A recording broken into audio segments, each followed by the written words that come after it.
Hey, welcome back. After a significant crash and somewhat of a recovery, Verizon is still paying a very attractive yield and I believe there is potential to see them continue to go up. What I like about this company are the very solid margins. Sure, it's not Alphabet who has growth plus double the margin, but because it's an oligopoly, which to be fair could also be a long-term risk, these companies have an overall very solid margin. For comparison, it's almost double what Amazon has but on a much smaller revenue. Maybe some fundamental disruption in the market could be a threat that we have to take into account, but more about that in a bit. Even with the higher CAPEX that is now being reduced, they can make a ton of money. That's even now a ratio below 10, which allows them to pay significant yields, but more about that in a bit. That's actually well below their 10-year median, so just getting back to that, which I think is possible, means an easy 50% profit. The problem with the C-band auction that cost them tens of billions is the fact that this was more of a way to secure a vital competitive advantage rather than something that adds money. Especially since they funded it through debt, that's not the type of investment you normally see, and it even has a potentially negative effect on the cash flow. Financially, we see not such a good position at a first glance. It's not because of the long-term debt, which I'll mention in a bit, but because the current assets are very far from the current liabilities. What it means is they'll need to get credit to cover it, but we see that a lot of that is in debt maturing within 1 year. What happens with that? They refinance it, and without it, it's actually an okay position. We see 100 billion in equity on an 180-200 billion market cap, which is not really good. A year ago it was much better, but still not a ratio of 1. Some people told me about using the enterprise value instead of the equity, but that's better for acquisitions and not that relevant in a company like this. I don't think anyone is buying Verizon in the current form. What you get as a normal shareholder is the company itself, but you don't need to repay the debt.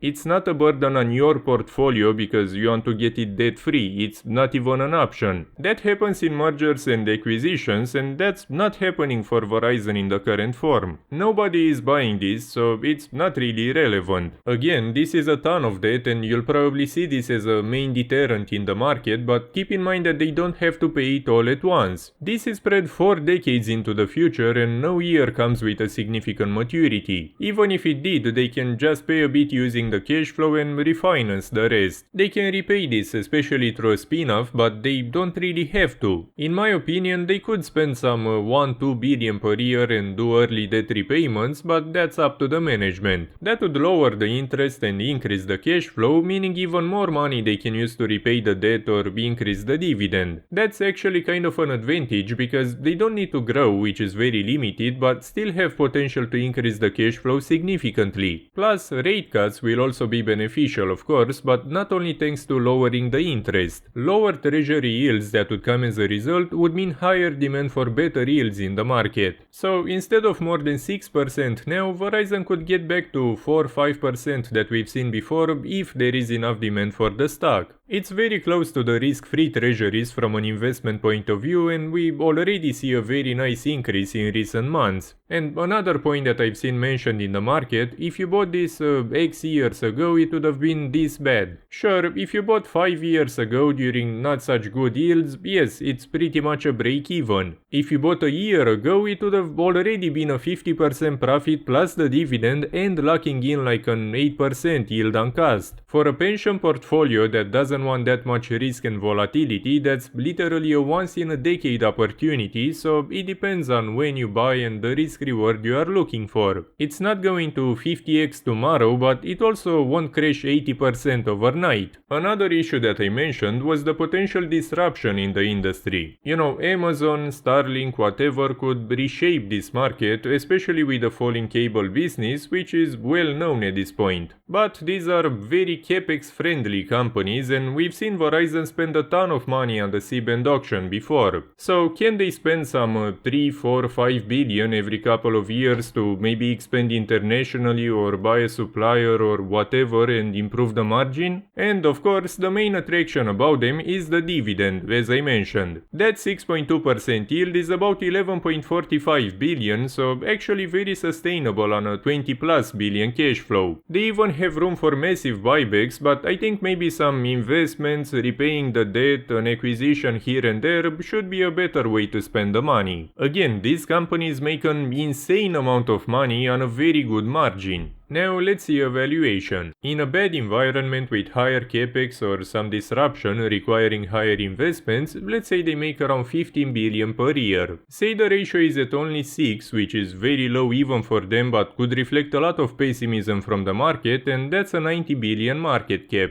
That's a price of 21.27, so a very significant loss and well below the lowest level we've seen recently. But that's below the company's equity, the dividend would still be sustainable, they could repay the debt, so maybe it's not that bad as a turnaround play at that point with a massive dividend on top. But that would require fundamental issues and that implies more risk. In a better scenario, say they stabilize at 18.5 billion per year due to higher rates and a higher CAPEX continuing. Place them at a ratio of 8, which is below their 10-year median and kind of justified here, and that's a 148 billion market cap. That's a price of 34.98, so a loss but not very far from the recent lows. But they can continue with a dividend and even do buybacks and debt repayments on top, so there is potential to see them improve at that point. Sure, it's not terrible, but breaking even or barely making a profit in say half a decade or something again is not a good return. I get to that point again, it's a matter of when you buy and what return you are happy with. If you want some inflation protection plus a few percentages on top here and there, we are probably at a good price to have a good chance to see that. But in a better environment with a recovery and rate cuts, let's say they get to 22.5 billion per year, which is really not a lot of growth. Put the ratio back at 12, which is an okay level for this type of company in a low rate market, and that's a 270 billion market cap. That's a price of 63.82, meaning a 40-50% profit plus the dividends on top and potential for massive buybacks. I'd say this might actually be the most likely scenario to see over the next half a decade, although we could even get through all of them during this time. Again, this is basically rate cuts, a few debt repayments on top, and that's it. By the way, if you want to support the channel and see when I buy anything or even get a custom stock analysis or even 2 each month, check out the Patreon link below. And now you also get all the other analyses ever requested by other members on top. As a buying target, I guess something around 35 should be my optimal level today. The dividend would be much better, like 7.75% plus a much higher potential during a better environment. I bought around that and even above, and again, it's a matter of what return you are happy with, which in my case changes over time based on what yields we see in the market. 6-7 years ago, a 4.5-5% yield on top of some inflation protection was actually very good. Now it's the almost risk-free level that we get from US treasuries, so not much. Obviously, stocks have to trade at a premium to justify the risk, which is why rate cuts will be a very important catalyst. So overall a very solid cash flow producer paying a nice dividend. The financials are much more okay than they may seem, they can repay the debt if they want to, do a spin-off, whatever, and keep paying a nice dividend. The potential to grow is very limited, but for a pension portfolio, getting this for a 6.5-8% yield on cost can be very solid in my opinion, and I also bought over time. Again, it's about what you are looking for. If you want high growth and surprising earnings and stuff, this is definitely not for you. When I bought recently, it was because this was purely a value plus long-term dividend play. It was about waiting for the rate cut catalyst, not about how much they can grow, because realistically they can barely beat inflation. Sure, maybe they can do some acquisition and expand in Latin America, Africa, whatever, and deliver some growth, but I wouldn't really count on that. This is a very slow and steady dividend compounder with solid margins operating in an oligopoly. But again, keep in mind the possibility to see some fundamental disruption in the industry plus constant need for CAPEX whenever they get outdated. This obviously isn't a risk-free investment.